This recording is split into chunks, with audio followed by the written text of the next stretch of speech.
নমস্কার।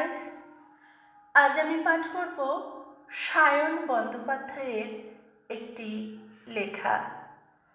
বাস্তবকে উনি খুব সুন্দরভাবে ওনার এই লেখায় ঠাঁই দিয়েছেন। আসুন শুনে নিই এবং আপনাদের মূল্যবান মতামত অবশ্যই জানাবেন। বাবা কবেই ড্যাড হয়েছে, মা হয়েছে মম। বাচ্চা আমার ফরেন যাবে, বাংলা জানে কম। সকাল সকাল ফরাস পাতা ওয়াশরুমে যায়, রুটি ছেড়ে ব্রেডের সাথে পিনাট বাটার খায়। ঠোঁটের আগায় সিট্টি ঝোলে, জিভের গোড়ায় ড্যাম। বাচ্চা আমার বাংলায় ফেল, সোসাইটিতে খ্যান। মাঠের মাটি রইল পড়ে, ডিস্কে ছোটে ছেলে। ভার্চুয়ালের ফার্ম হাউসে বাগান বাগান খেলে।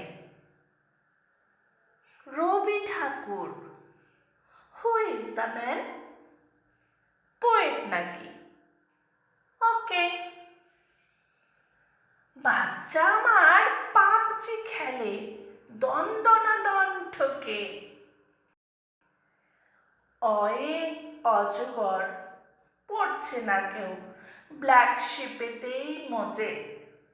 বিদ্যাসাগর মানে এরা মূর্তিটাকেই বোঝে। বাংলা ছবি, হোয়াট দ্য ফাক, অ্যাভেঞ্জারি কুল। হারিয়ে যাচ্ছে গুপি বাঘা, হীরক দেশে চুল। হারিয়ে যাচ্ছে গুপি বাঘা, হীরক দেশে ঝুল। হারিয়ে যাচ্ছে গুপি বাঘা, হীরক দেশে ঝুল। অসংখ্য ধন্যবাদ জানাই সায়ন বন্দ্যোপাধ্যায়কে এত সুন্দর একটা লেখা উপহার দেওয়ার জন্য। ধন্যবাদ সকলকে।